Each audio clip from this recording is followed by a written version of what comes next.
If you wake up and don't want to smile, if it takes just a little while, open your eyes and look at the day. You'll see things in a different way. Don't stop thinking about tomorrow. Don't stop. It'll soon be here. It'll be here. Better than before. Yesterday's gone. Yesterday's gone. I love it.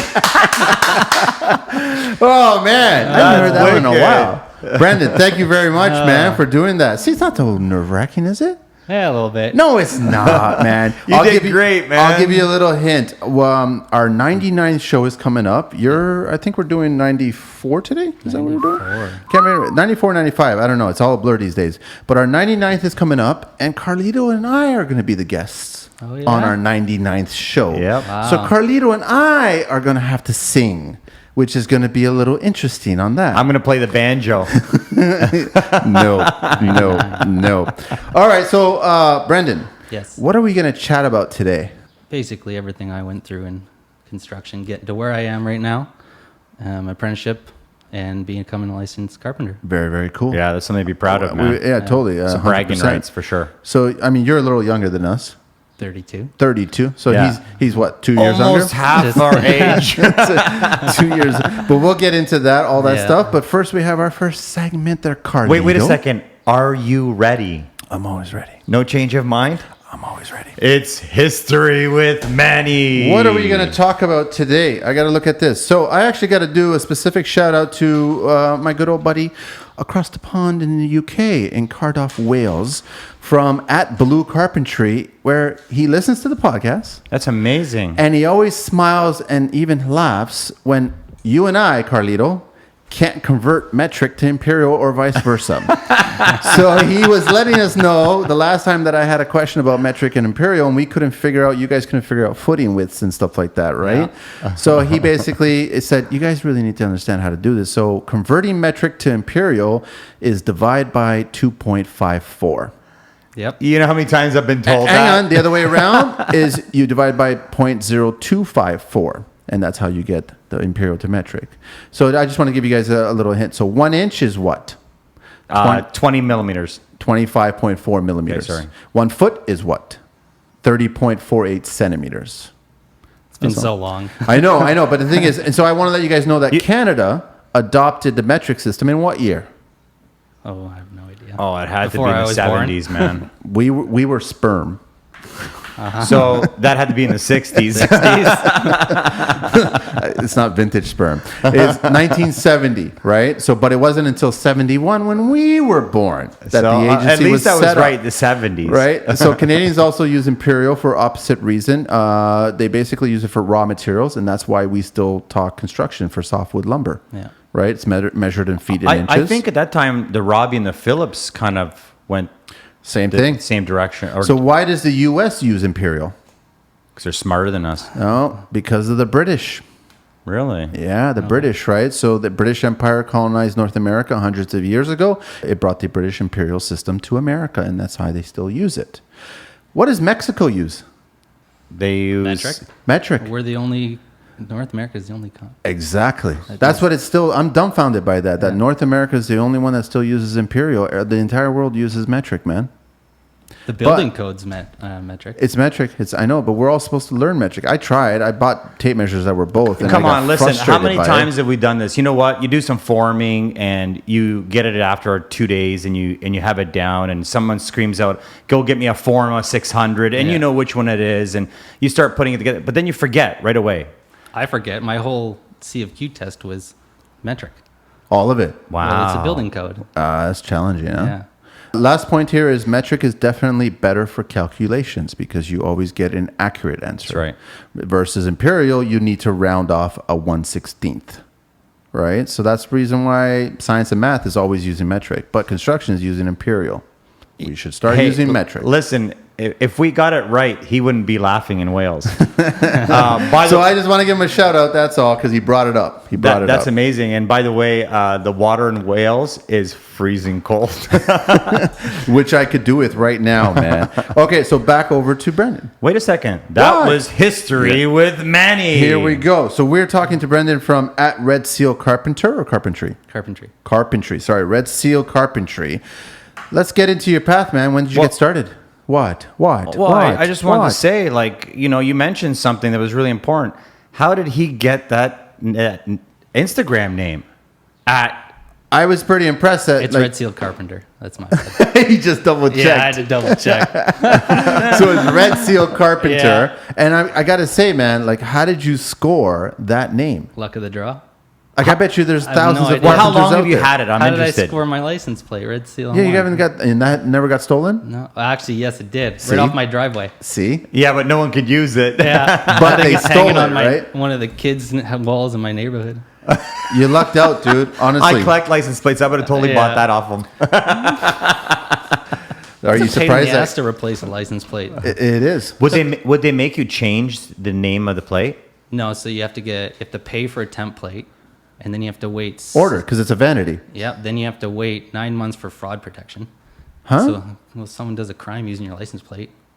Oh, I didn't even think about that. Yeah, that's right. Why would you want to use Red Seal Carpenter in a crime? I don't know. Or they go in the 407 a bunch of times using your license plate. Dun, dun, dun. It's fraud. Anyway, so it took over a year and a half to get my license plate back. Wow. Good old government. We won't get into that. That's a different podcast. We don't want to get shut down. We don't want to see guys in black suits and sunglasses. You got some really amazing things going on here. You're red sealed. You have it on your license plate. You have a great tag. He's driving a Ford. Great brand. He's driving a Ford. So we were talking about that. A red Ford. A red Ford. So Carlito, you have a lot in common. He likes Fords. Yeah. I got a 450. Wasn't my first truck though. What was it? That's my second truck. First one was a Dodge. Oh, you went Dodge to Ford. Yeah. When you going to Chevy? Yeah, I was 19. Stupid. Don't worry, I went from Dodge to Ford too. Yeah. And then to Chevy. But you're a Chevy now. I'm both. I still got a Ford and a Chevy. I'm surprised. Everyone's surprised that Carlito's both. Okay. All right.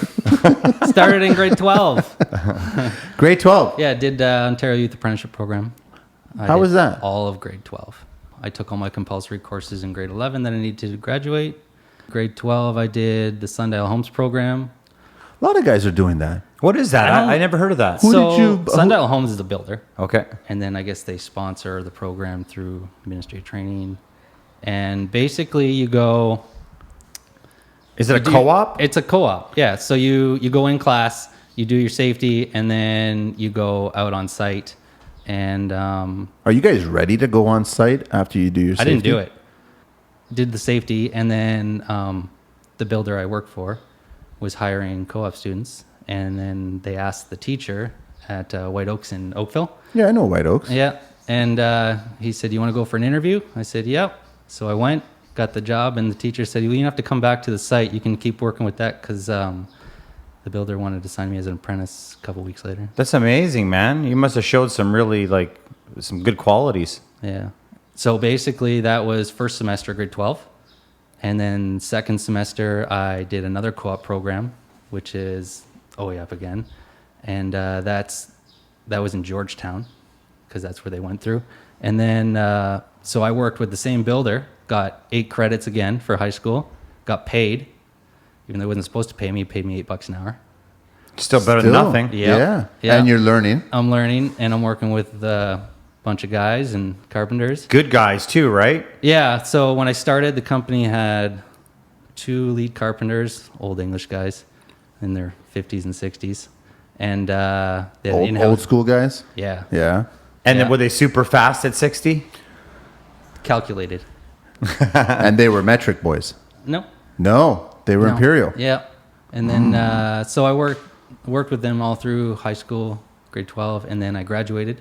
I wrote my test at the end of it, and if you get more than 70, it counts as your first year apprenticeship. Wow, that's amazing. Including your hours. So that what counts did you towards your 70 What did I get? 71. I don't know. I don't remember. As long as you got a 70, man. Yeah, no. So that counts also as the co-op counts as your 7,200 hours part of that. Wow. Yeah, so it's a good head start. It's a serious good head start. That's pretty It's cool. motivation. Yeah. Plus, I have. It inspires you to move forward faster. Yeah. Plus, you basically get a footstep into the industry because I already have an employer to sign up me as an apprentice. So these are great moves that you're making, right? So right wait out a the second. gate. You were like 16, 17 when 17. Wow. Wow. I've been through my teens, my 20s, and now I'm into my 30s with this builder. That's amazing. So you man. stayed on with the same builder. Same builder. Haven't left. Treated you right, and okay, cool. Any He's been- any benefits? Yep. Some. It's like, Union? no. No. Never went the union way. Good boy. You gotta ask. We could talk about that later. Why didn't you want to go the union way? Because I went, the government pays for your schooling. And then that's just the way the direction I got put in by my school counselors. Would Makes you sense. wish that you had gone union? Because right now you'd be retiring pretty much Yeah. on your first pension. How's that? Well- He's 32 years old. 15 years that's enough credits for your first pension. It doesn't mean that you retire at that point. It means that you have a full pension, and then you can go for your second round pension, right? Yeah, another reason why I probably don't like the union. Yeah. My schooling, there's like two different ways you can do it. You can go to the union or you can go to the Ministry of Training. I went to Ministry of Training. Different facilities. At the end of the whole circle, it's the same test because it's a government test. Graduated, working full time. They threw me on a site with a bunch of Portuguese framers. Of course. Yeah. Look how happy Manny is. But no. I was about to say, you sure the bricklayers weren't Portuguese, or No. they're Italian on that site? Probably. I'm not touching that one. No. We like to offend everybody. Wait a second. I know that the guys are probably going to hear this, but what was it like working with Portuguese guys? I A lot of yelling. And don't be very diplomatic. loud and finger pointing. I won't be. I mean, I I won't be was offended. 17. I was basically cleaning site up, and they were telling me to slug lumber up the stairs. And one guy was yelling at me, asking me to hand him something, and he goes, "Bring your kid to work day." And he had no choice. His daughter was on site just hanging out, and he's yelling at me in Portuguese, and she yells, "He wants the hammer." Here you go. I wish these guys would just learn English. Just so you know, the guy that taught me how to do drywall and mudding was Portuguese. Yeah. So I totally understand what you're saying. And then you get signed up with a Ministry of Training representative. Okay. And then they did a whole bunch of paperwork because you have to have a sponsor. And to be a sponsor, you have to A, have your ticket, or B, have someone that works for you with your ticket, or else you can't. You do your hours, and then I worked 2 years, and then the guy I apprenticed under passed away. So what he happens couldn't sign it. now? Lung cancer. Oh, that's horrible to hear. Yeah. Yeah. Mm. Well, he's been smoking since he was 12 in England. And then Probably no filter, too. Yeah. Dr. Carlito. Yeah. So I was kind of left in a bind, but So what happens in that situation? Grandfathered? yeah. So if the employer is already a sponsor, they've been passed, and it's tough because I had trouble. I had to learn from a place, and there was no one to teach me. And I didn't want to leave the company because there was a lot of work, and he was giving me a lot of opportunity to do it myself. And I had a lot of chances. I relied a lot on research because there was no Instagram in 2005. Way back then. 2005. Yeah. So where No, were you finding it? nothing. Just online? Online. Which was impossible at the time. Yeah. Books. You know those things you You're- open? hey, man, you're talking about like 15 years ago, right? 14 years ago. That's 2005. 2000. Actually, that would have been 2007. Instagram and Facebook Hang really on a on. sec. Do you remember this little thing called Y2K? Everybody was nervous about Y2K. That was 20 years ago. Yeah. People had Yeah, I computers know, 20 but- years ago. People weren't putting out the information. you Creations needed. weren't. Creations didn't. Creations couldn't. I did my research, and I actually came upon a guy named Gary Katz, and he kind of founded the online teaching. Like he had a DVD set, 7 DVDs. That's 7, wicked. Yeah, and it was all finished carpentry, and it was fundamentals and basics of a miter saw, crown molding, baseboard, casing, hanging a That's door. sick. He wrote a book called The Door Hanger's Handbook. I kind of have a.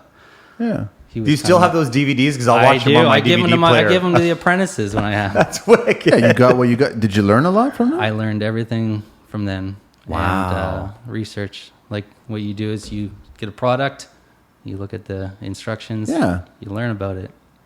So that's what apprentices got to do when they get in the industry. They got to That's really not interesting. rely on everyone, like one person.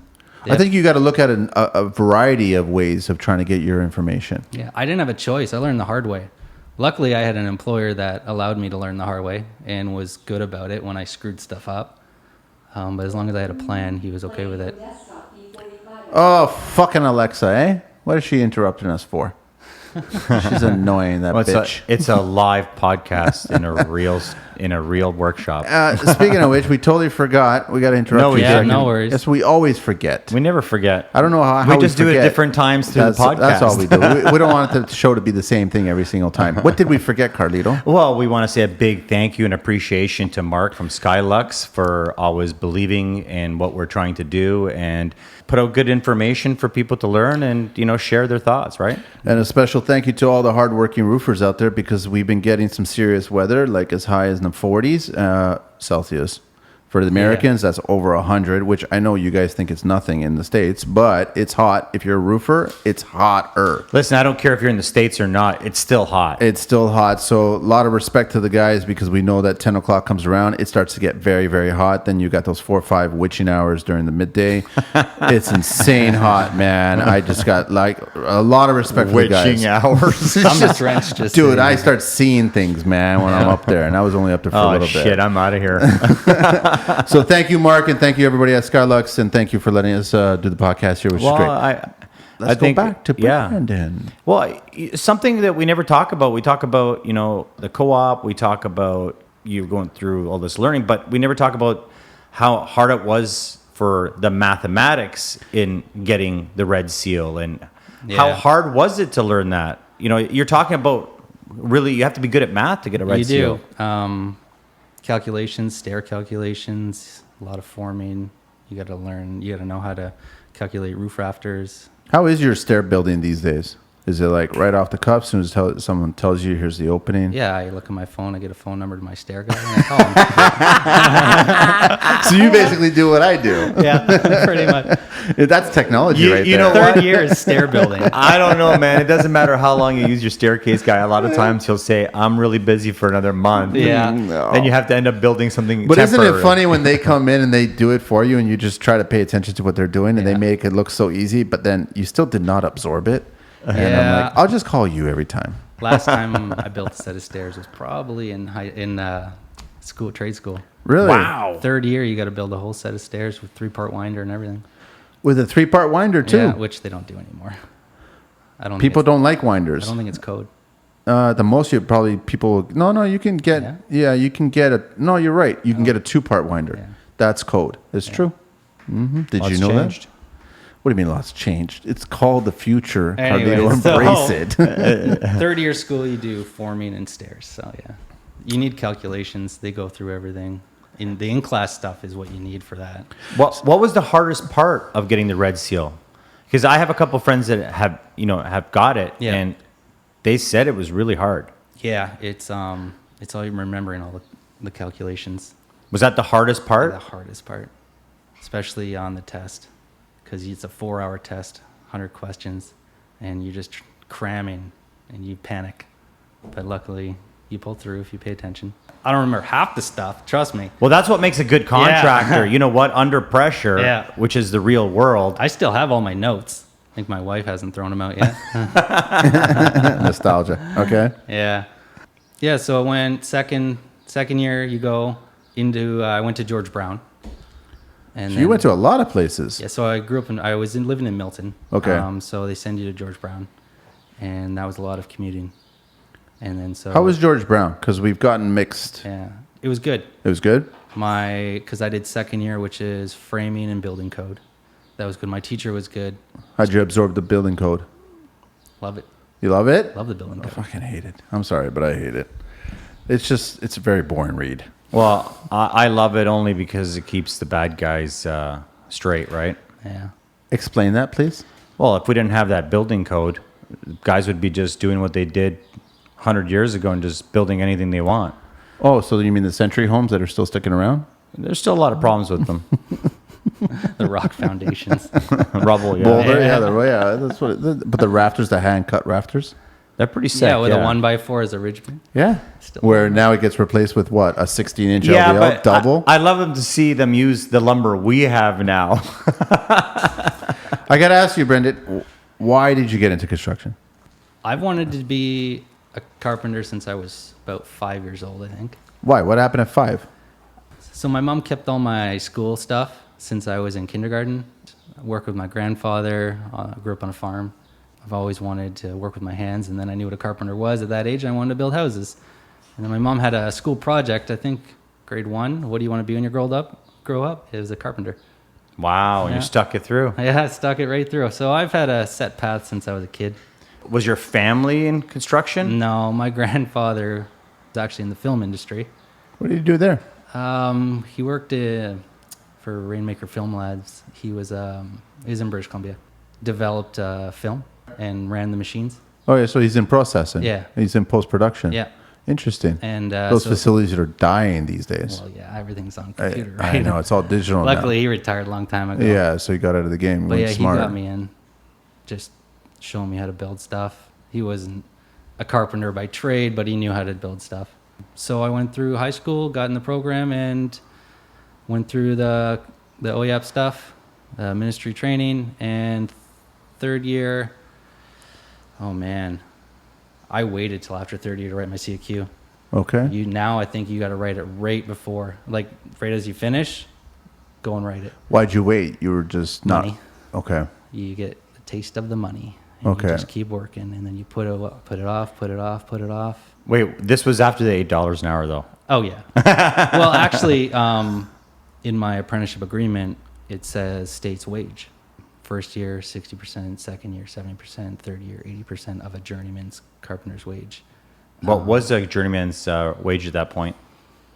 I don't even remember, but now it's like $30 an hour. The national. Oh, it's got to be more than that. No, dude. Pay attention to it. It's not. No. It's not. Horrible, man. It's not horrible. I don't think it's horrible. Seriously. You're running a business? The national average journeyman carpenter is $32.82 an hour. That's the national average. Yeah, and in Toronto, it's as low as $17 an hour. What? And as high as $16 an hour. You know how many guys so are... first year, you think Wait, first hang year on. apprentice, $17 an hour. It's 60% of third. Like, And this is a journeyman, someone with a red seal. yeah. Wow. All that education, all that schooling. Yeah. If you go on, let's say, Indeed or any other place and look at lead carpenters, you're anywhere from $28 to $34, $35 an hour. I wonder if Eddie's still on Indeed. Wow. I'm glad I've never met an Eddie. I've heard about a lot of Who Eddies. sets, Met a few who Eddies. sets that standard? I don't know. Obviously, the Ministry of Training in colleges. They're the ones that set that standard, and they don't understand that that's... It's an agreement, I think, between your employer. And Do you so think it's- these are low? Nope. Well, you would You be... think they're in line? I think because if you average it out over 3 years, you end up at that national standard. Well, Which this is 32. 30, yeah. Well, you'd be surprised. You'd be surprised to hear in the union you'd be already at 40. These are guys, lead carpenters, who don't own their own business, obviously, because then you start putting a price on your own name. But this is just an average. I mean, I could offend a bunch of people, but No, we don't it's want the to do truth. that. It's Stats Canada. Yeah. Yeah, I just think to get a really good quality guy, that's just not enough money. I know No. you guys probably argue with me, but... Okay, so then what should they be compensated? Well, we're talking apprentices, though, right? Okay, but Guys who the are- guys that start with me Yeah, are starting at 20 to 25. yeah. And they're not anything as educated as you, don't have any certifications. These are guys that just So do. what would you pay for him? He's worth $40 to me. $40? Yeah. Okay. But he better produce his $40. That's all Yeah. I'm saying. I have no problem giving him $40 an hour. Listen, man, we talk about this all the time. Pension, benefits, a living, gasoline, travel. What's produced? It's worth $40 if you have a good guy. What's production for you? Give me a day. Give me the day that they start, give me the time that they start, give me the time that they break, give me the time that they have lunch, give me the time that they break, give me the time when they wrap I really up. believe that anybody new under 3 years should have 7 to 5, 1 hour not paid lunch. If you do stick around for more generous. than, if you do more Sorry, than, what was that? An hour, you're generous. well, that's your 2 15-minute breaks Yeah, and a that's half an hour, Well, right? normally it's a half hour, and you have the 2 15-minute breaks during the so day. that's 1 hour not paid, and you could do whatever you want on that time. Or if you're union, 2:15s every half hour. No, I've never seen that. It's new people. It's a nice story, Yeah. though. That's a nice story, but the union's So they harder than wrap up everyone at thinks. 5 then. Yeah, but I think that when someone becomes family and they start treating your business like their own, it becomes something different. And if it takes a 16-hour day, and not that everyone will do it, but there are 16-hour day? days. There are Who's working a days. 16-hour day? Listen, there's lots of times I work 16 hours. You know that, and I Why? have to. Why? Because if He's in his I own walk. world, 16 Huh? hours. He's in his own world, 16 hours. If I walk away today, I'll Are lose those a whole day creation tomorrow. hours? No, you know that, dude. Come on. Yeah. What did you say? If you walk away today? The only reason I left work early today is for this podcast, or I'd be working still right now. Okay. Okay, so let's say you have first year, you want to hire an apprentice. You have a first year apprentice. What's the first thing you're going to get them to do? Well, it's always I always teach them the manners and setup and clean up. That's the first thing I always do. You're going to pay him $20 an hour to do that? They have that, yeah. But I don't hire guys like that. Like I hire at least a guy that has some kind of experience. I would in ask him, construction. what do you know? What can you do? Exactly. I don't give a shit. Tell me. Then Don't you- bullshit me. Don't lie on the resume. Just tell me, because guess what? If you tell me you can build stairs, guess what I'm going to ask you to do? Go build stairs. Yeah.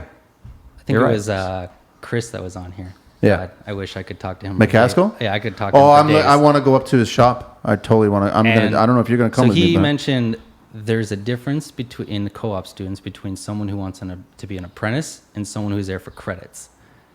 You can pay a guy $20 an hour, or you can pay a guy as a first year apprentice to go through the steps and work your way up.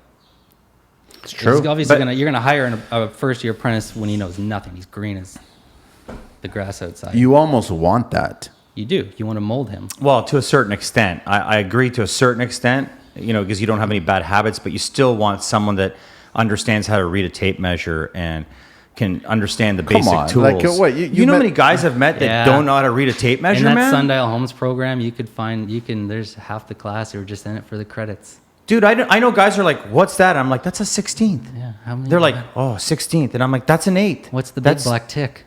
I'm like, that's 3/16. You need to know these things, man, because I'm gonna write down numbers and Yeah. you're gonna have to cut that. I've never experienced that, man. In class, Seriously? we had a guy cut the tape measure on the chop saw because he left it open when he was measuring. I know guys that don't know how to use a speed I tell square you, still. the tape measure shot across the shop floor.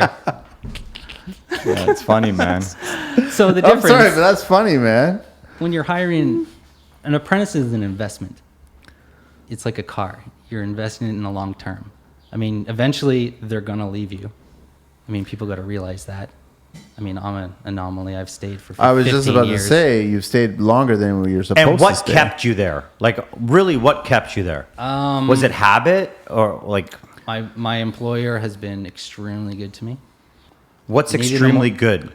Anything I asked for, he gave a raise. He gave me steps to get to where I wanted. He said, you can do this. This is where I want you to be. Let's figure it out when you get there.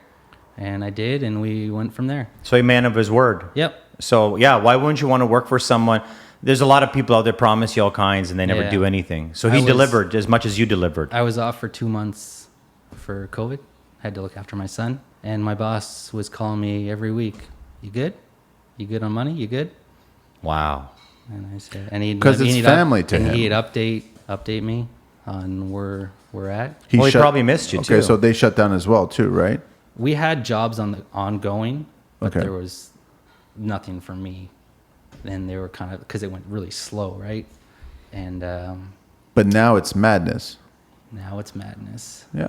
Total madness. Yeah. Which is great. I think that it's amazing that you know what, actually I think a lot of guys are going to get into construction now because of this madness. So what I didn't know until I started listening with you guys is they got rid of shop class, Lots of places, yeah. It's hard to find them. which is why I think grade 12, they need to push the co-op for their, It'd be great if When we could they're actually start a movement and start pushing high schools to do that and bring it back. And Exactly. somebody not on TV could actually be behind that. I think the problem is, they have to create some kind of contract that, allows the schooling or the people that are in charge not to get sued or charged, because too many parents are just suing the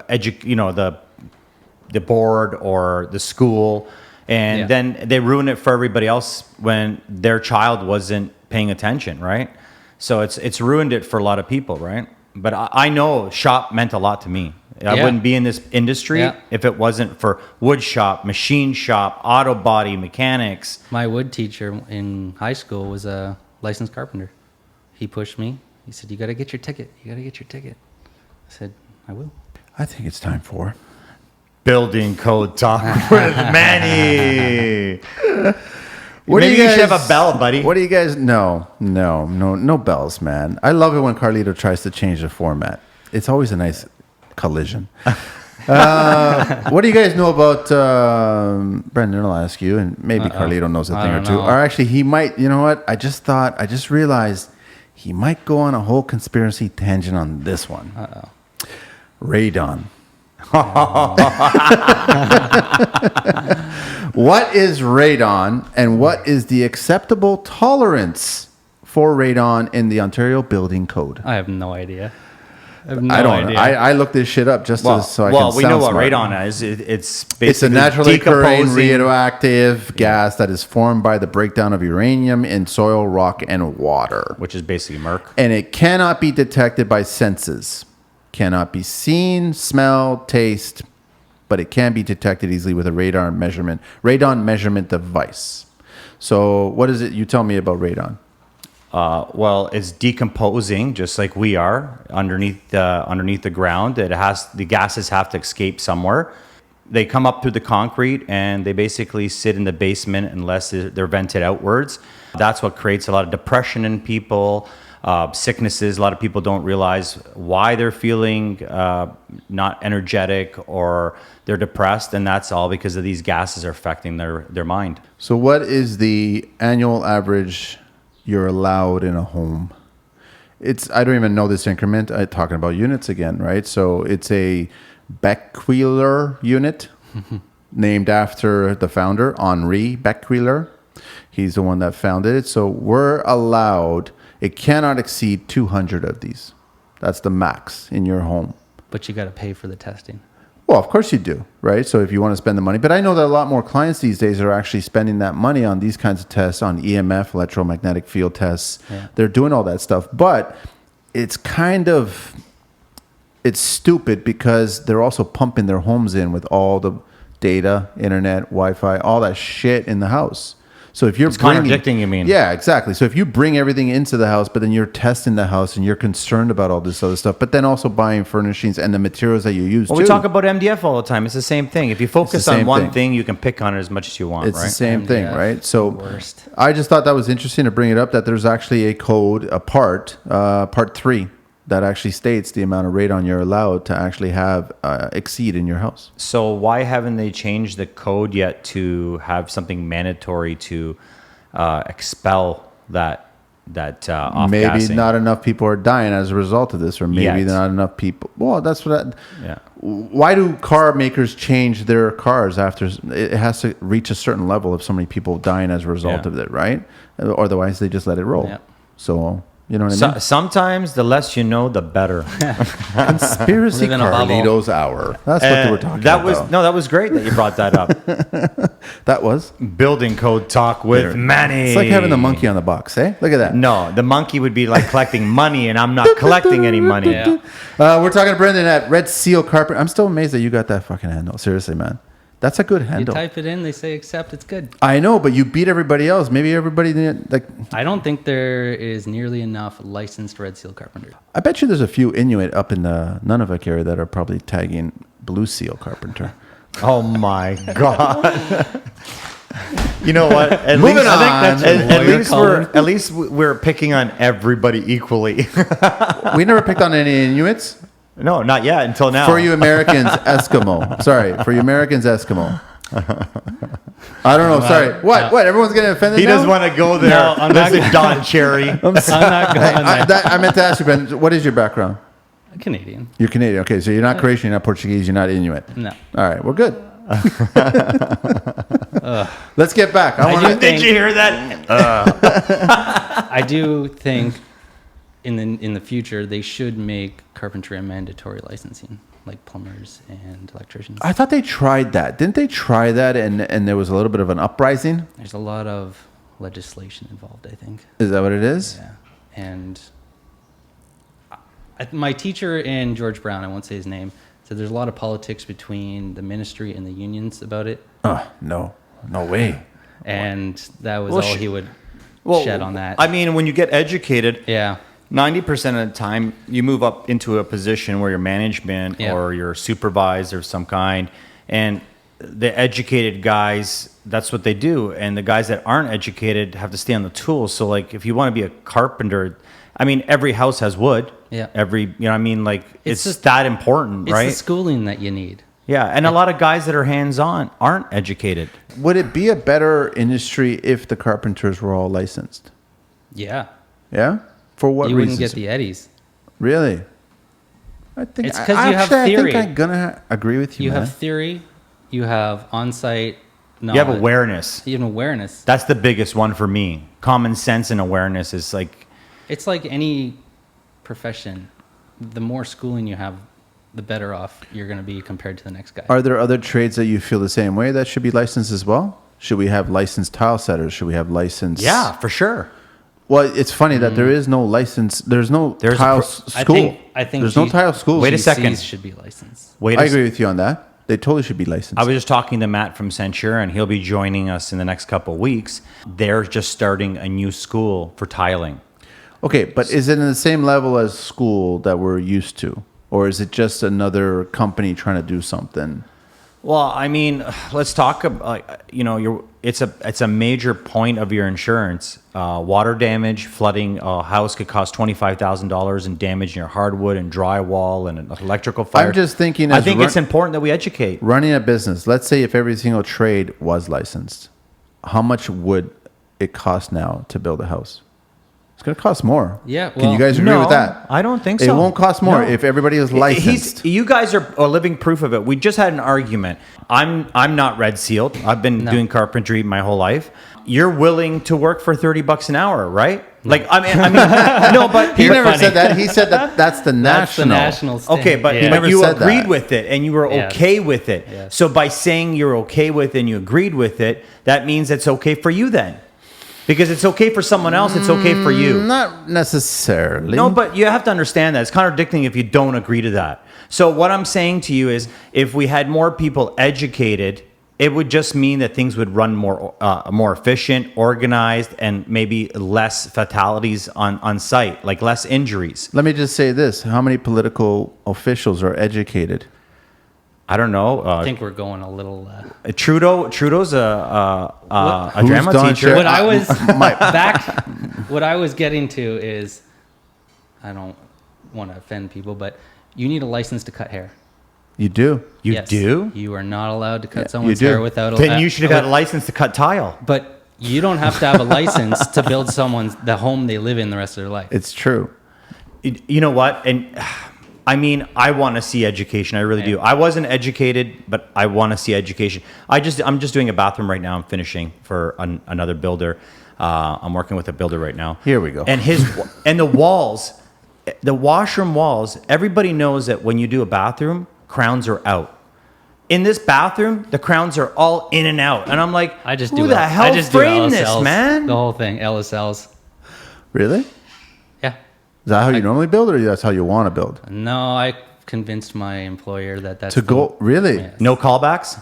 None. It's LSL, And my man. tile guy loves me. So what are We've been talking about how all showers should be LSLs, man. That's well, just why don't you mandatory. explain what that is? Because there's a lot of people that are listening. Laminated strand lumber, engineered 2x4s. dun, or dun, 2x6. Timber strand. Timber strand. Timber strand's a brand. It's like, do you want a Yes. Kleenex No, or do I you know, want a but Do you tissue? want a But skill people saw or understand reciprocating it You want to more. listen to your cassette player or your Walkman? And there's more than one level of it. Like, Yeah. I mean, some companies have it so compressed and tight that you can't even put a screw in, right? It all becomes part of the budget too, right? Like what This is where I'm going back. But what a Okay, quality you have. hang on. So, Brandon, are you planning on being your own employer? No. No. Are you planning I to be a have foreman? in the past. I'm a site super right now, Okay, Okay. that's great to hear. but I have other plans aside. I mean, I had an opportunity to start my own company, and I did, and then I needed to buy a house that same year. And that's a gamble. Yes, It's a gamble. So I had to make a decision. So Stability. I went back to my employer and said, because I got laid off 2000, when was the recession? 8? Well, there was more than 2008, one, 2009. Yeah. Yeah. Anyway, so I had to make a decision whether I wanted to start my own and go out and make a risk, or I had to buy a house and I wasn't going to rent. So I went back to my employer. Good for you. I tailed between my legs and said I'd like my job back, and he said, "Love to give you your job back." And then it's history from there. Yeah, I don't My like the way point- you phrase that, putting your tail between your legs. You know what? You made a really good decision, and it's well, nice. I bought my first house when I was 24. Oh, that's amazing, man. So again, that's a whole other topic about saving your money that you See, guys it's love really to funny. talk about. because Or you get a buying- lot of 24-year-olds that are actually starting their own business. I refuse to rent. Well, but another thing is you've had your house for like almost 12 or 13 years now. You were buying when it was still like 8 years. 300,000, right? Sorry, whatever. It was years. still, maybe then 400,000, right? Yep. Now everything's up to 7, 8, is. a million, I'm two. not going anywhere though. Yeah. Okay, my point about that Yeah. whole thing Wow, we got it. was Sidetracked. about running a business and Yes. adding another license cost to it when you already have clients that feel what the trades are charging is excessive. So you start presenting budgets and then they start saying, well, we can't afford that. So we're going to go to second, third string, fourth string, fifth Yeah, string. but we know what the that guy leads- on the street. But why are we here? We're here I'm just for the saying whole that if you reason license that everybody, all those if you people, license everybody, the cost of your service is going to go up. is it? Yes. Okay, how about callbacks? Now there's not going to be But- callbacks. Oh, so hang on. Are you telling me that licensed people do not make mistakes? Is I'm that not what you're saying- saying? I'm not Everybody saying has they a driver's don't make license, and we mistakes. all know how many accidents occur on a second But by second they also basis. give away licenses. I'm just saying. So a piece of paper doesn't mean that you are better than a person who doesn't have that piece of paper. I'm just saying, as a business owner, your expenses are going to go up. I just renewed my business insurance. I just added more liability. No, you have your van. what I'm arguing about is that paying a little bit more, not on every scenario, but paying a little bit more usually gets you. I'm not saying it will get you, but it typically gets you a job done once. A lot of people are doing it twice, and it's costing them more than once. How do you feel about that, Brendan? It all comes down to how much you value your worth. I agree with you on that. A lot of people don't understand what their worth is. You're gonna have to Or their time. learn that the hard way through Yeah. experience. You're gonna say, "Yeah, I didn't make any money on this one," or "I made a lot of money and I'm losing jobs. Am I charging too much?" Or you're not Yeah. hunting the right clients. Are you Or not? you're trying to be white collar as opposed to blue collar, or as you would say. Yeah, well, this has been my problem. I'm honest, and there's no extras, Yeah. and people find that I'm too expensive when I'm not. Yeah. I get a call back every 6 months to a year from the customer that said no to me, and I have to repair the job that they gave away to someone else that Then they don't. I lost for 5 or 10,000. Then don't. Yeah. I create a better relationship with them, and you know what? I'm kind of happy that I get to help them. And I mean, they could have went through it the first time. They're just not learning, but the message will get out. If I just walk away and say I'm not going to help you, I'll never fix the problem. But by them having that experience and saying, you know, I should have went with you the first time, Yeah. they spread the word that sometimes it's better to not pay attention always to budget. Like I tell people, hey man, if you don't have that 10,000, call me in 6 months. Yeah. You know, save it up. I think Brandon, it's gonna what else? What else you think should change in construction? What else you like? change. Well, you want carpenters to be licensed I do. I want them to go through the process. because that experience is going to make them better. It's all valuable from the moment you pick up a broom and you start pushing it to the moment you write your CFQ and you're pushed out. And we're like graduating. You're pushed out, you're kicked, you have options galore. And your options are more than the next guy who's not licensed. It's interesting. No, you know what? I like where you're going. The one thing that scares me, though, is that there's a lot of really good guys out there that are so good with their hands, but they'll never pass the requirements in mathematics or sometimes overthinking the questions and answering them the wrong way, but they know the real answer if under different kinds of pressure. There's a lot of people that we're gonna lose that are very, have a lot of pride in this industry. But I want to see it too. I mean, I would like to see some kind of testing where if you have common sense and they see that you're aware at least that you can pass, like WSIB or something, you go through a program. If you don't get it, they help you out and then you get it, right? Yeah. So I like where you're going with it. You could have some sort of test that if you want to have a business license for building houses, you take that test as opposed to a carpenter test. CFQ, I don't know. I'm not too familiar with the U.S. side of things, but are they licensed? I would say yes. Okay. I don't know. I don't know too much. There's a lot of listeners that are probably yelling through the. I'm saying, no, he's full of shit. Are you one of those guys that was screaming behind? I scream. If you drove by me, half the time I'm either laughing, I'm screaming at myself. People think I'm having a conversation with nobody. What are some of the things that you've heard that bothered you or you didn't agree with? On the podcast? On the podcast, yeah. Nothing. I agree with almost everything. Wow. Every person you have on here is relatable every day. And you agree with it 100%. That's why I think everyone has such a connection with this podcast. It's life. It's a construction life. I think it's working really well. So thank you for that. That really, pat on our backs. Well, kiss my ass. I got an important question to ask you, Brandan. And I think I know the answer. What tools are you, man? Ooh, carpenter. I'm gonna say yellow, man. Nope. Really? Blue. I started off yellow. Blue. Nope. Wow. Where are you? I'm red. Wow. From Milwaukee? Hilty? No, it's not. Thought about it. How'd you get to Milwaukee?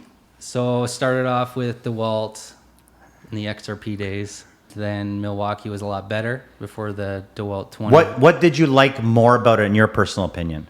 Longevity. Really? DeWalt, the batteries were just, the XRP batteries couldn't replace them fast enough. See, I felt the opposite. Yeah? Yeah. I felt that I had more problems with Milwaukee, and that's why I don't use Milwaukee unless it's like my plumbing. And then I got on. Then you got committed.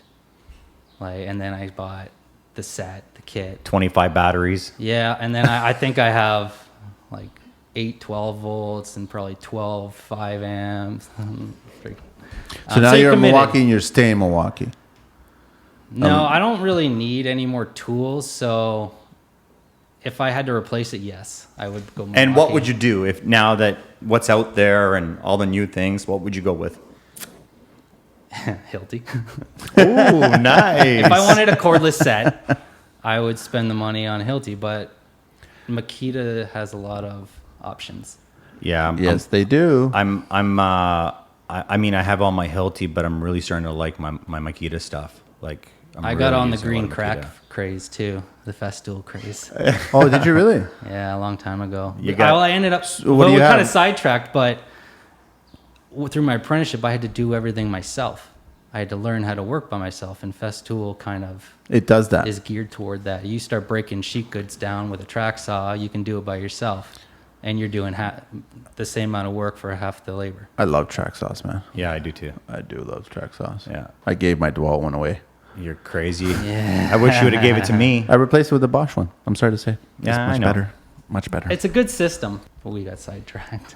Sorry, I was curious about it. You'll find a lot of that here. DeWalt. I thought for sure you were DeWalt, right? No. But you started DeWalt. I got nothing against DeWalt. I'm committed to Milwaukee. Oh, I've got something against DeWalt. Listen, as much as you hear jokes from me, You gonna hang pictures if with you if you were to come to my job site tonight, I was looking at my job site, and yes, my go-to tools are my Hilti cordless, Yeah. but everything that's like my chop saws, my miter, like table saw, everything, compressors, I'm all DeWalt. I was looking that's- around, I was like, man, I got a lot of DeWalt stuff. There's a lot of, every company, as you know, has excelled in certain tools. And DeWalt's, their table saw and their 12-inch miter saws are indestructible.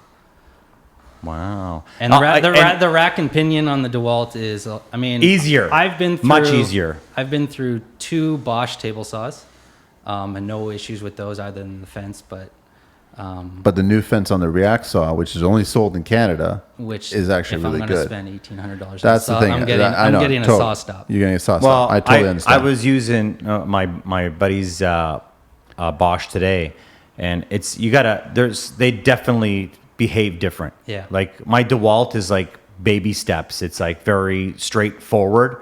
I just found that the Bosch had a lot of locks, and it wasn't. It's the rack and pinion for the DeWalt that a lot of people like on the fence. Yeah. Back and forth. You learn through experience what works for you and what Yeah. That's right. What works for you is the key Yeah. word. Yeah. You know what? I want to ask you a question about job site etiquette regarding using others' tools. Oh. As an apprentice or a trade?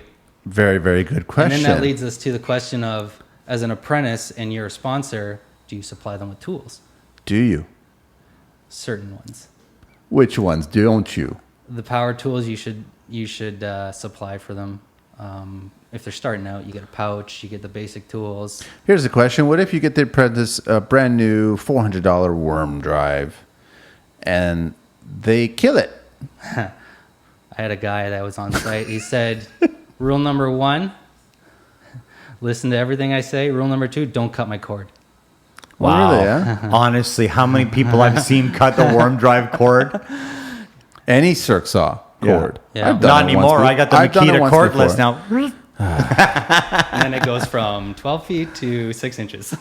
So if you're not an apprentice, what's the story there? If you're not an apprentice, then you should, as a sub-trade, you should supply your own tools. As if you're a sub-trade on site with other sub-trades, you should not use their tools without asking.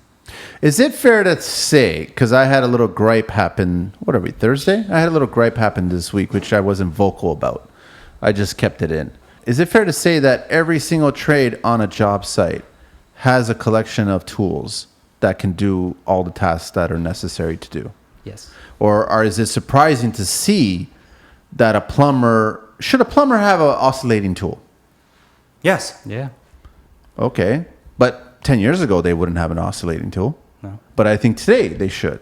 Oh, guaranteed. Should an HVAC mechanical guy have an oscillating tool? Of course. Okay. Should an electrician have an oscillating tool? Yes. So I'm just getting to my point. And my point is that I think every trade should have a collection of the proper tools that you need. So if there's anything that comes up, they can't say, I don't have the tool for that, or I need to borrow the tool from somebody I don't want to speak to or I don't want to deal with. But certain people don't always have these tools, or they don't want to go to their truck and grab these tools. I really truly believe on my sites, I don't want any of my guys having anything but a pouch, a speed square, a carpenter square, a pencil, and a hammer. So no power tools for you. No, it's all my stuff. But I will pay You don't wanna attention share? if they share my stuff. Okay. I don't want guys bringing tools in. I don't want the place covered in tools everywhere. Someone taking a battery of mine. This way, if they don't bring any tools, they don't go with any tools. It all stays on site. And What are your thoughts, Bren? I think it's different with apprentices because you're learning on your trainer, I guess, as the ministry says, their tools. You're not just going to come in as a first or second year apprentice and have a whole truckload of tools. You're going to be watching them to start. They're going to teach you how to use them. And then you're going to learn from them, and then you can make a decision on if you want to buy your own tools. Eventually, you're going to have to. If you're going to be in this business, you're going to have to invest in the money to buy your own tools. Yeah. Whether you go the rigid Ryobi, Yeah. and you go the Festool. There's a lot of starter kits you can get either. Listen, man, I started with rigid. I totally started with rigid and 10,000 batteries. listen, Yeah. to this day, the rigid vacuum cleaner Here we shop go. vac is wicked, man. Right by now, far, $130, you can put that thing right in the dirt and suck it up. dude, And it I will put work. it in the dirt all I the still time. have it. I still have it. It still works. I Yeah. love it. I won't lie. Sometimes I'll see one sitting at the side, and I'll just take it for the wheels or a piece, and I'll Yeah. take it apart, put it onto another one. If you were hiring, I know you guys don't have apprentices or employees, but if you were hiring an apprentice, would you expect him to start buying his own tools? Yes and no. No. What would you expect from him? A basic kit. I think that he should at least have a circ, reciprocating jigsaw, and a drill driver and an impact. That's it. Interesting. No, I don't want them to have anything. I No. should, Because you know why? I think they're going to feel more confident if they're using their What own if he's never tools. used one? How is that? Like, I don't know what We're- planet you guys are we're from, gonna where talk people don't about, know like- the tape measure. Honestly, okay. I don't think you're on the same planet as us because I know I I've- landed here. Everybody's wearing masks. dude, I've had so many I got a couple problems. masks in the truck I can put on. I've had so many problems. There's just so much to talk about. Hang on. What were you going to say, Brendan? I'd like to stick to the apprentice portion of it. If he's coming in Green. green, I think all he needs is a tool belt and a hammer and a tape measure Yes, and speed a square. speed square. Pencil. And I know where you're going with this. There's really nothing else he needs because you're not going to get him to do. That leads us back to what's the first thing you do get an apprentice to do? Put a broom in his hand. Yeah. Or take the batteries and put them on charge. Exactly. Right away. You're going to teach him your system. You're not Yeah. going to teach, and then doing that, you're going to teach him how to use the tools. And that's exactly where I was leading to. By them not having their tools, they're not going to appreciate. Okay, so this is kind of contradicting. If you own I get your where own, you're if going you with own this. your own tools, Yes. you would think that you would appreciate them more, but it's not true. You're not. So if you're my apprentice, I'm going to be on your ass all day, Yeah. telling you change the blade, be safe, do this, do that, and you're going to pick up my habits. And hopefully I have good habits and I'm teaching you the proper way. But my question still is, what if you give him all your tools and that apprentice is destroying each tool? He's gone. Yeah. So he's gone. He's gone. You're going You to give him learn really warnings. fast watching a guy at a saw. Yeah, whether for sure. he's comfortable or not. How he and then feels. you're going to pull him off either A, right away, or Yeah. B, you're going to go over there and show him how to do it again. Well, that's what you're supposed to do. You're supposed to spend some time with someone. If you hire someone, I don't care if they think they've been in the business for 20 years or 1 week, you need to treat them the exact same way. You need to re-educate them on your habits, your ways. Yeah. Because when you hire me, you're doing it my way, not your way. Have you guys worked with females? Lots. Yeah, me Lots? too. Really? Yeah, no, I'm just curious about it. So are they treated differently? No. Perfectly fine. No issues at all? It's good to No, hear. no, It's great to hear. I know a lot of female electricians. Our electricians have 2 females working for them. I wouldn't say Makes say sense. that you don't. There is some tippy toeing around women that you have to My do. tapers, husband and wife. Oh, really? Yeah. A lot of women are mudding right now. Mm-hmm. Yeah, a lot of electrician blowing women. that up. Hang on. I Carly, met a female mason one time. Wow, I've heard of one. That's a tough one. We were man. told Great of one. handshake. And Crush my hand. well, she's handling block and brick, man. Dry, wrinkled fingers like sausages. You don't want to backhand by her. Epa, let's go. A little bit of hair coming out of the armpits. Oh Hey. my No. goodness, man! No, I was just curious about it because I want to see more female because I think the percentage we got like 0.03 of the workforce Yeah. is female across Canada. I don't know what it is in the U.S. In but Ontario, females get more of an incentive grant than men. why is that? It's just they want them to get into the trades. We could talk about the advantages of being an apprentice through the ministry. That is, A, your schooling's paid for, and B, you get incentive grants. Tax write-offs. Yeah, so for every year, you get an apprenticeship incentive grant. So you get $1,000 for your first, $1,000 for your second, and that it caps at $2,000. Is that in a week? No, that's your. Once you're done school and you pass it. Okay. So, but for women in the trades, they get $3,000 a year. Really? Yeah. So up to a cap of $6,000, and it's 2 years. So But is it also true that I'm not a Red Seal, so I can't bring on an apprentice? No, you can only bring on one. no, you can't. And registered apprentice, you can't.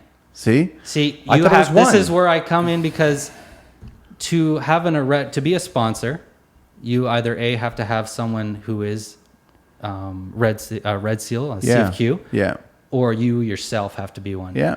or else you can't abide by their guidelines. I know, but I've spoken to the government so many times, and I'm like, without sounding egotistical or anything, I'm like, there's a lot of guys that actually want to be on my site and shadow and learn from me. Yeah. And they want to do it through the apprentice route and get those tickets and get the hours and get all that stuff, but they won't get anything other than the knowledge. Well, that's why everyone needs to get it.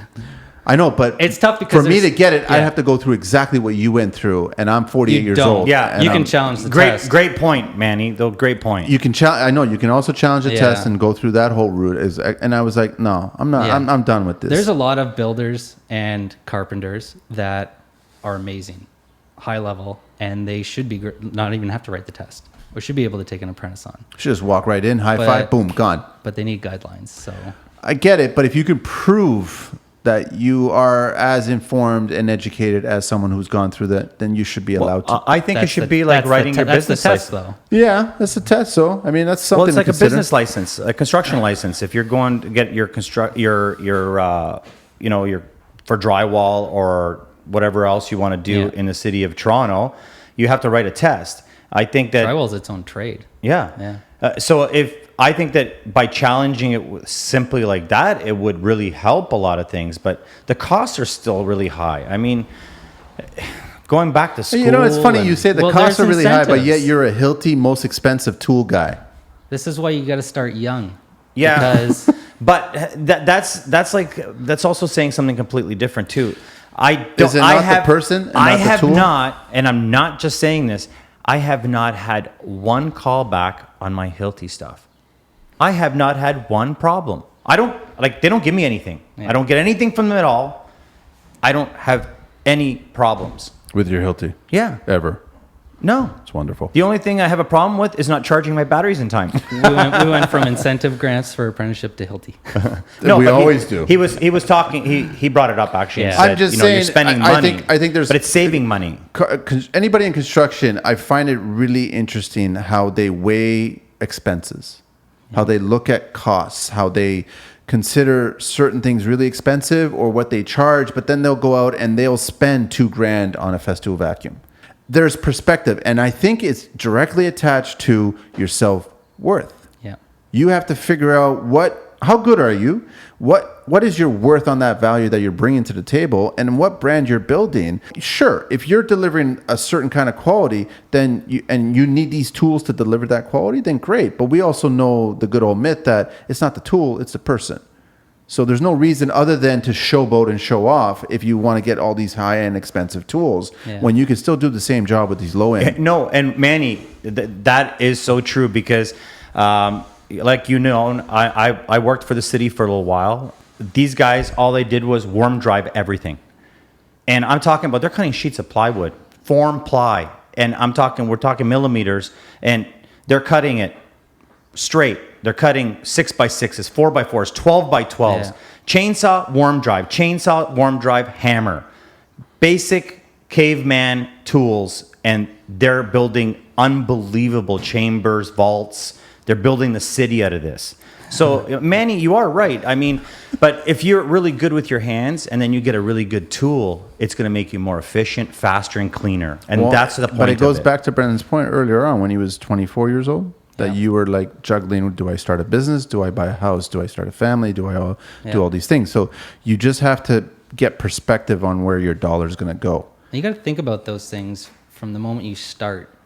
I mean, I if totally someone- agree with you, dude. Honestly, There's so many ways. You're 5 years old. You're probably subconsciously thinking about it, and when you actually started making those decisions at 17, you started to map your course. And that's what I loved about this podcast is that we get to meet a lot of people that they were young and they started mapping their course, man. Vincent, Yeah, Jesus, it's great. Words more of him. Yeah, it's amazing to hear that. I want to hear more of that. That's why I think more and more people are going to get into trades because of what's going on in the world and all this other stuff.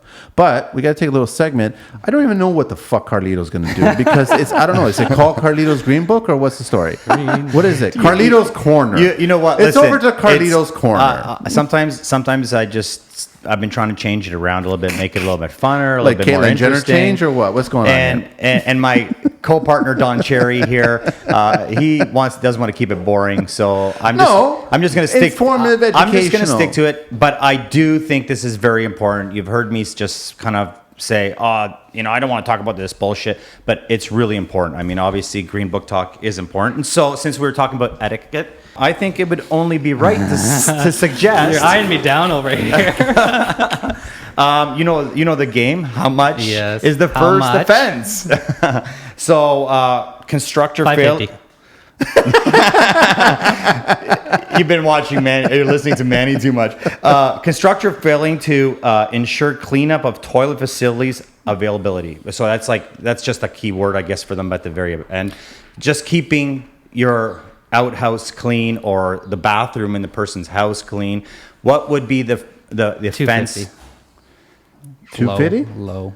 250. I'm going to say 250. Yeah. Well, Manny, I want to say that your bathrooms have been very clean and very nice, not tight. You don't feel like you're going to be touching the Is walls. it 250? No, it's 550. Yes. And that was Green Book Talk 550. So we are talking to Brandan and at Red Seal Carpenter. Dude, man, kudos that you got that. Seriously, man. I think everybody wants that one. If you run out of Green Book talk offenses, you should do building code offenses. Oh. You know what? I've been looking at trying to do something different, and I am running out. Believe it or not. How can you be running out? Have you read the Green Book? Yeah. You're not running out. out. But have you seen the charges only? No, I'm not talking about the charges, but I'm just saying there's like lots of stipulations in the Green Book of what you should be doing. There's, I think, 2 pages alone on railings. I know, but there's like 100. Talk about railings. Okay. Do you know where? There's about 300 What's the height of violations a right now. railing? What's the middle height? What's the bottom height? What's all that? A lot of guys don't know that. They're surprised to hear that. We know it because, and you probably know it too, because as soon as you frame it, boom, boom, boom, boom, it's done. You put it at those measurements, but a lot of guys don't. You talk about the kids who come in and they have a tool belt, but if speed square, pencil, you open hammer, up a Green Book, they don't know what those the heights charges. There's a lot of stipulations, Cares but about the there's not a charges. lot of violation Take charges. the education of what's inside that. Dude, I've been looking at that Green Book. Sucks to read, man. Seriously, I know. but I read it and I'm looking at Dude, it going, it's "Oh, law. That's interesting. I'm That's trying to find something new to bring to the table about the Green Book because I don't want to bore anyone with the offenses, but we're having fun. You guys got it wrong, and I You're think proud of that, eh? Yeah, you know what? Stumped him. You had it at the beginning, and I was like, "You listening to Manny?" Yeah. He threw us off. Poker Yeah. face. Oh, that's good. Okay, what else we want to know about apprenticeships? As an apprentice, you have to go in with an open mind. And your ego is at the door because you're there to learn, to watch, to listen. And if you can't accept that, then you shouldn't be an apprentice. What do apprentices look for in their sponsor, their leader? What should they be all about? Because you got a good A one. process. Okay.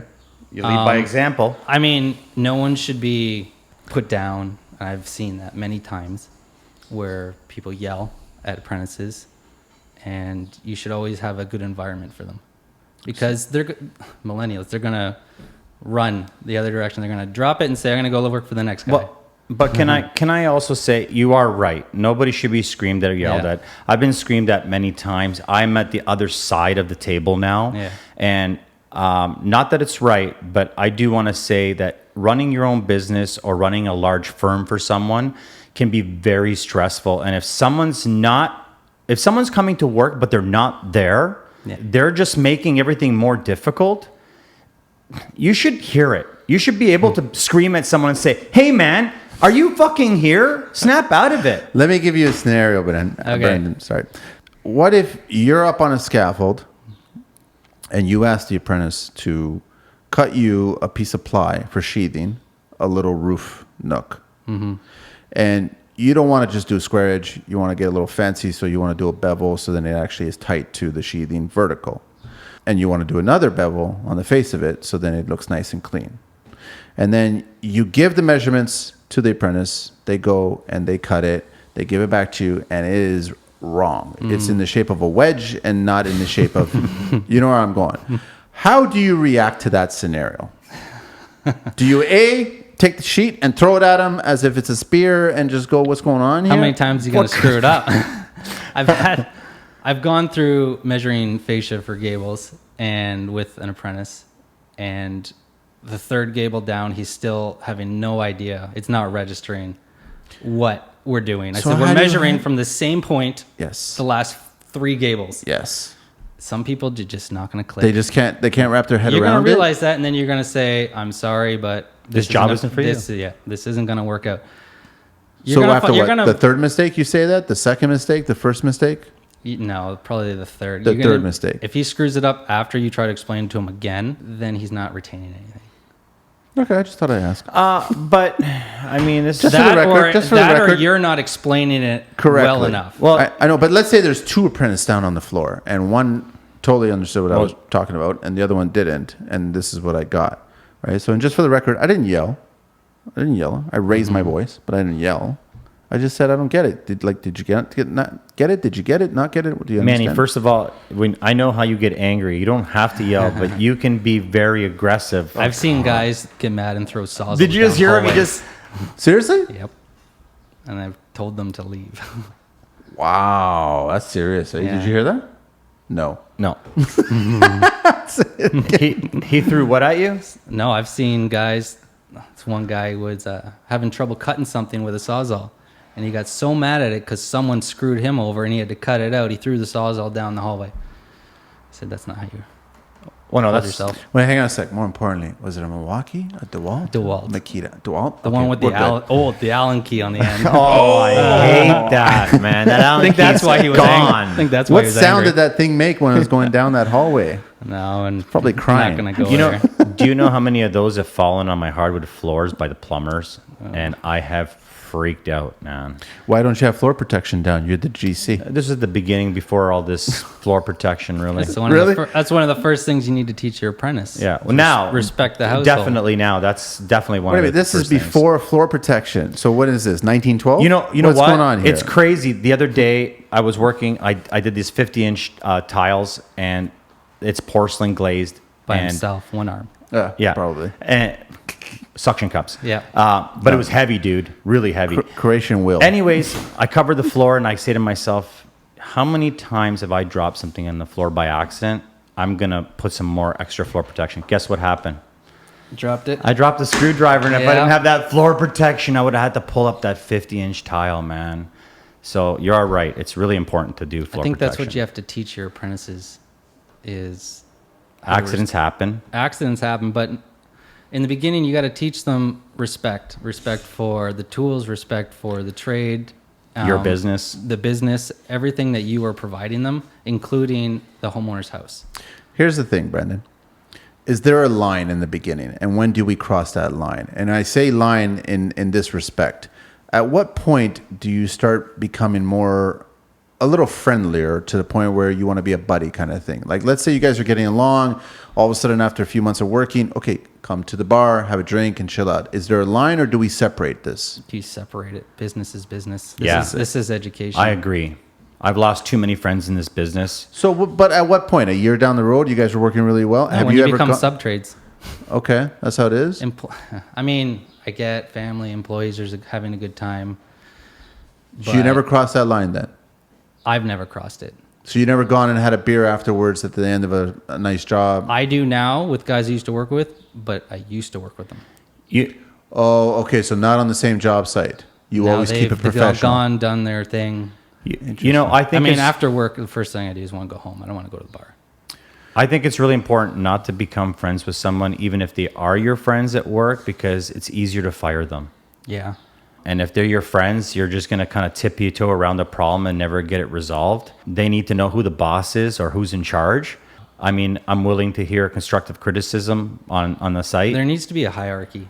but they need to On know site. who's paying the bills, who's going to hear about it, and who's going to have to deal with it. I mean, there's So- working with family, which works and doesn't work. It doesn't And then work. there's It works sometimes. hiring your best friend from high school, which works and it does. I mean, it's a case by case. So you get on the job site, you keep it professional, Yes. you run the day. As an apprentice going into the business, I knew that was work. Okay. And as soon as I left work, then I go out. My dad always says you party at night with the boys, but you go to work with the men. But don't you have like conversations on the job site where you guys are kind of getting a little familiar with personalities and Yeah. Okay. You're going to learn personalities of if you work. I mean, I worked 15 years for a company. So Did you have to bring your own tools? Huh? Not starting out, but it was a lot of them are. Some are supplied the bigger tools like the jackhammers, table saws. But back to the relationship thing.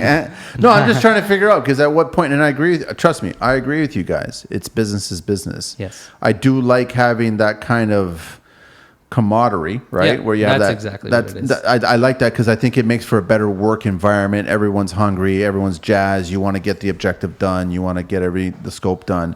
But I think there's that. Hang on a sec. You guys gotta You're still an employee of mine. I'm still the employer. So we have work to do. Yeah. I think that if you do cross that line, then all of a sudden, work is gonna take backseat.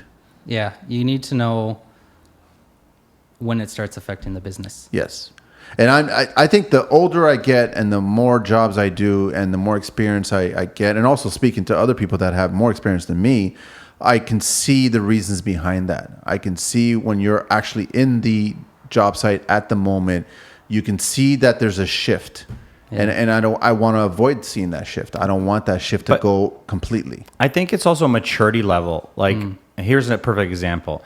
Manny's never worked for me. I've only worked for Manny. So Manny's given me some opportunities to work for him. When I came to work for him, I didn't come to work for him as his buddy. I came to work to him to prove to him what I was worth, what I was capable of, and how I could potentially work with him in the future and do things with him. Did I need that? Did I want it? It doesn't matter. I came there with respect. He also came in the morning with a lot of penis jokes, man. That's all I'm gonna but say. that was before we started work. Was he on time? Yes, he was. Yeah. He actually was on time. Every single day he was always on time. 10 minutes, 15 but minutes that's before. also, and there's what I'm leading to is, first of all, Manny has his days or his times throughout the day, and I'm using him as an example right now. Like It feels like therapy. you better be there 5 minutes to 7. You'll have a great day if you do. If you show up 5 minutes after 7, you're not gonna have a good day. You want to have talk time and work time? You got your 15-minute break. Yep. You have your lunch, then you have your 15-minute break, and then you have after work. If you respect the people that you work for, try to push yourself to the max every single day to learn and do better for yourself. You're gonna end up in a better position in life, more opportunities in life, and it's all yours at that point. But if you come to work with an immature attitude and you think, oh, Manny's my buddy, I'm just gonna come in 10 minutes late. I'm going to talk to this guy over here about plumbing. And then Manny comes up and says, notice. hey, what's happening with the HVAC guy here? What are you doing? I'm just talking to him about something about another job. I'm going to notice. I had a guy working with us. He wasn't registered as an apprentice, but he was underneath me. And he would show up to work. We started at 7:30. And he would show up to work 7:29 with a coffee in his hand from Tim Hortons, no matter where the job was. Doesn't matter if we're in Toronto, Oakville, or Burlington. He would show up, or 5 minutes from his house, he would still show up to job 1 minute before work with a coffee in his hand. Drove me nuts. That actually Drove me insane. Why would it drive you crazy? Because I'm an early bird. Yeah. I get up early. I get up at 5. I leave at 6, and then I'm on site either an hour before I'm supposed to start, or I'm getting materials, and it's just it urges me if I'm I agree 10 with minutes you. late. I agree with you. saying I something. get anxiety if I'm running 10 minutes. You're saying something very important. Yeah. We're all predictable as people. Yeah. So after a few weeks of getting to know you, you are who you're going to be for the rest of your entire life. You're not going to change much. Yeah. You're predictable. When you build a great rapport for yourself, being 15 minutes or half an hour early, not talking until it's break time, doing the most that you can, that's when something goes wrong, you don't have to scream at someone. You don't have to yell. You don't have to be angry. You just have to understand that maybe it was a bad day, and there's forgiveness when you're trying, right? No, the kind of whole thing, because I see that you're focusing on apprentices and I think that people listening to this shouldn't be like, oh, Carlito would be screaming at you. It's not what I'm really saying, but I don't want people thinking that they're going to get off easy if they do something stupid 2 or 3 times. I can't allow anyone to just take advantage of me, the business with my customers. Yeah. So I don't, I might be coming on strong, but that's because you're not going to be around if you're not mature enough to, be in this industry, right? Yeah. I got a lot of patience, more than I probably should, with stuff like that. You're a pretty calm guy. Well, it's thanks. Versus Percocet boy over here, right? I don't do Percocets, by the way. And there's a way of handling a situation, and there's not. In the construction industry, it's either you can get it or you're out the door. You don't need to yell. That's my mentality. I mean, if you screwed up 3 times, you're going to explain to them, hey, listen, you screwed this up 3 times. Like, this isn't working. So I keep hearing from both you guys 3, yeah? 3 is the magic number? it is because, I don't know. 1, 2, 3, you're No, out. no, what's the Yeah, reason? pretty much. No, what's the reason? It's just I explained it to you once, you screwed up. Second time you screw it up, and then it's like, okay, this is your last chance. Screw it up again, you're never going to retain this. Gone. I'm in agreement. Plus, you're screwing material up, so it's costing you money. Yeah, I'm in agreement. Listen, you know what? There's been some people that have worked for me that never got it 100 times, but they tried. I could see they're trying, and I know deep inside that they're gonna get it. And what it does is it challenges me as the educator to find a way of speaking their language for them to understand what I'm trying to say in their way. That kind of makes me a smarter person, better rounded to deal with more people. Because when you have a homeowner or a construction company that you're working for, you can't scream or yell at them. No. I mean, I know I'm exaggerating in here and I'm being like very cartoonish about my screaming and yelling. I'm not actually like that at work. I'm a lot like yourself. I'll get frustrated, but he's going on about the rant, right? He's not like you. I tell you that right now. Problem solving too. You're trying to figure out why he's not learning. Yeah, well, I think you guys are right. I think that 1, 2, 3, you're not going to retain it. No, it's the retention. come on, dude. You don't Because all you're doing, you're trying to teach him a process, and the process is yours, like you said, Carlito. And if he just can't get the process, then you got to move on, find someone else. Or maybe there's a different segment of the construction industry that you can actually retain. Well, this is a very simple and straightforward industry. Yeah. It's not. It's repetition a lot of the time. But it's very universal. Like, if you can't work in this industry, then you shouldn't be in it. But like, I just find that When you say you can't work in this industry, what do you mean? we talked about on a podcast a couple of times ago. There was a guy that his dad had an auto body shop, and that auto body developed my mudding skills. The mudding skill developed my drywalling. My drywalling developed my framing because I appreciated every trade before that because I kept seeing But you're all my retaining problems. it. Yeah, You're retaining it. but it's straightforward. It's over and over and over again. The situations might be a little bit different, and you got to, kind of be diverse. What if this kid is like Rudy, man? He just wants to play ball, and he's not getting it 1, 2, 3 or whatever. But he then wants you to. need to realize that, find out what he's good at. Yeah, and that's keep what him you. there. That's what you have to do. And just keep him there. That's and what then you- if you want something more, then you have to find it. Yeah, I'd rather pay that $40 and get someone. Can I ask you a couple questions? You said you were a farmer. What kind of farm did you? Tree farm. Tree farm. Wow, what kind of trees? I lived in British Columbia growing up until high school, and my grandparents owned a cedar tree farm. Wow, interesting. And we had 7 acres. My grandfather bought me a car when I was 12, an 86 Tercel. And I drove around the farm What color? learning What stick. color? Blue. Blue. I thought maybe hatchback. green. I thought the it was white hatchback. for sure. It was a 4-speed, and I learned how to drive stick when I was 12. That's wicked, dude. So being in a tree farm, You learn hard work. you must have Really built your fast. first fort Yeah. at an early age. What kind of fort did you have? I didn't really. My grandfather helped us build it, but it was a tree fort in the back 40. It was about 20 feet in the air. There was 2 sets of Wicked. trees, and my grandfather built a pulley system in between each one of them with a rain barrel. This probably isn't safe, but a rain barrel, and we'd pull ourselves across. That's so cool, man. Yeah, That's pretty cool, man. So you did pick up the habits of carpentry at an early age. yeah, building stuff. I mean, I stayed there all summer, so we were put to work. And if you got in trouble, you were put to work. Carlito has a theory, which I actually agree with it. Farmers make great contractors. Yeah, because they're not It's lazy. a work ethic. Yeah. Yeah, you wake up super early, 4:30, 5 o'clock in the morning. You're getting. Isn't it true I'm a that kid, I wasn't farming is doing that. disappearing and farmers are disappearing? I don't see farming disappearing at all. Farmers disappearing? I don't see it disappearing. More automation? More automation for sure. So that means farmers disappearing. But I see all like, I'm in farmland, and I see all the families and their children taking over the businesses. I think work ethic is taught Yeah. by the for generations. The farming, as you say, like it was good for me because I learned you just work. You don't ask why. You just work. You shovel the cow shit and say, okay, what's next? Well, for me, it was if you finish this by 12 o'clock, you Yeah. can go hang out with your cousins or your friends at the beach. You know what I mean? So like the faster I got it done, the faster I got to enjoy life, right? Anything you want to tell the young apprentices that you think is really important that you learned that it would be a major stepping stone for them? Yeah. Check your ego at the door and just listen. That's hard for the millennial generation. It does not matter. I mean, I'm not saying do it for free, because some people say they should work for a week for free and then pay attention. But if you're serious about this job, then, and someone hands you a broom or a shovel, which is what I did the first year of my apprenticeship, you do it, and you look and you listen, you pay attention, and you're gonna gain the knowledge. You ask questions. Always ask questions, and Thousands of questions, man. and if your the employer right time. cannot ask you, you have hours after work. I mean, research it.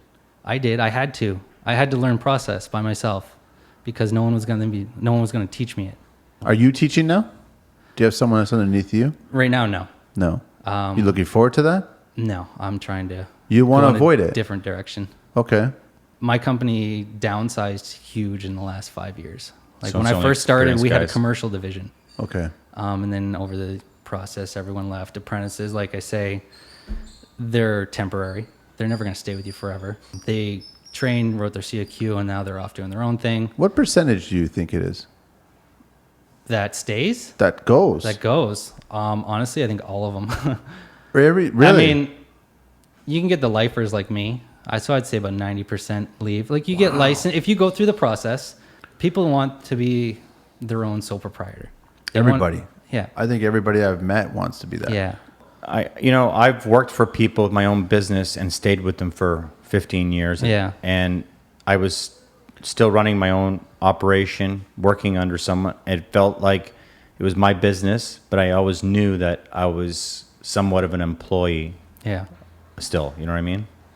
And it was a great feeling. Yeah. So if for any apprentice listening, don't rely on just one person to teach you. Always investigate yourself, different process. That's what Instagram, I know you say it's the downfall of carpentry, but Is that true, I've said- Manny? I've said a Instagram, lot- if you're serious about carpentry, there's people teaching process on Instagram. They are. And you need to pay attention and learn what the process is, and then research it and learn if it works for you, because there's going to be 10 ways to skin a cat. I totally agree with you. Someone's going to teach you it's your way, it's their way or the highway. Like Carlito, this is my process. Sure, I can go through my entire apprenticeship with you, learning your process, but I've learned it. Now, if I don't like it, I'm going to start on my own and do a different process. But respect that. So respect the process, get in, pay attention, and then make your own decision. That's great. I agree with that. They're And tearing a car apart doesn't right now. matter. So regarding that little downfall moment about Instagram, I hate the salespeople out there. I can't stand Yeah. people that have been on IG and have figured out how to make more money not being a contractor. Well- but portraying being a contractor. You need to realize who is teaching process and who is teaching Yeah, you have to who is showing a product. You have to weed it out. Totally. And Manny, you say something really important, and I never said it before, but I do want to say it right now. There's guys right now that are getting paid really well to sell other people's product, and they are failures in this industry. Yeah. And Send your emails to Carlito. and they are successful, and that bothers me about the Instagram. But Yeah, there's a car being chopped Yeah. up out there. Doors open. It's like 30,000 degrees. Dude, I I was was watching totally them. soaked. We were watching them race the car up and down the road earlier. I've been looking at you. You started off nice and dry, drenched. and now you're drenched. I'm waiting for the police to make a knock on the door. But you know there, what? man. This is my second pair. But I really want to say thanks for sitting here and giving back to the young apprentices, the entrepreneurs, the people that are listening to, your story. Yeah. And they don't know how hot it is in here while we're soaking wet. And I appreciate that you're sitting here. It's great that enduring you reached out to me, right? I did. I'm trying to remember. It's a blur. I'm going to blame my age. I did. What you guys are doing for the industry is the right way to go. Thanks, man. I really It's appreciate respectful because it's everyday life. Every time, subtrades, for one thing I've learned, it's a small world when it comes to subtrades. So everyone complains about everyone. And you guys are pointing out that relationship with everyone. And it's relatable. And everyone wants to improve, and you guys want them to learn. So Yeah, we just want to give back. That's all. Yeah. Plus, we're making buckets of loads of money Yeah, every time right. we do a I show. lose money every time I come here. All right, we got one last segment to do unless Carlito's done something different. Yeah, no. I'd like to see your attitude change a little bit, Manny. There's but no attitude here. There's no attitude here. So let me just introduce it. It's the 10 questions. And Brendan did bring up a good thing, and I think we are actually going to change that. Yeah. So number 5 will change. And we want to thank you for that. Yeah, that's a great suggestion. You will not get any royalties of all this money Damn. that we're making right now.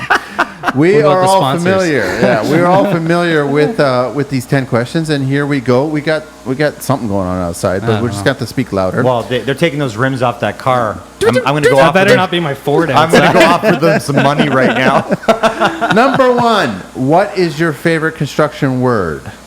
Pneumatic. Ooh, The way it is. rolls off the tongue. Yeah, that's Well a really nice thought word. out. I like that.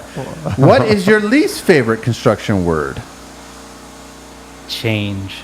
This guy is... Wow, you're Hey, surprising can we, me. while you're here, can you change this? And then there's a process. Does change There should have, be a process. Does change have free in it? No, yeah. That's if there's no process, it's free. What turns you on in construction?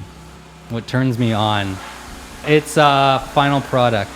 Wow. Being able to provide Yeah. a quality of life for people. Yeah. What turns you off in construction? Apprentices. Yeah. No. No, I'm just what teasing turns with me them. off is people undercutting your job. It's true. I Yeah, really can't That stand happens that. a lot, especially for my company, because we're not the cheapest. And You try to provide a quality. Well, you know what? You service. should rephrase that. Don't say that you're not the cheapest. It's- You know what? you're There's paying there's for a what reason we're- you're paying yeah. for that. And we've had clients, which we're finding a lot, is can we just take it to drywall and we'll do the finishing? Or you guys were astronomically more and we're going to go to this guy who has actually quoted us less than the actual materials. Yeah, they don't learn the first or And you're second like, time. you know what? Okay, bye. Yeah. Number 5 is the change. So, what is your favorite expression with a curse word in it? Is this diplomatic? Expression or phrase, or phrase with a curse word in it. Fuck my life. Wow.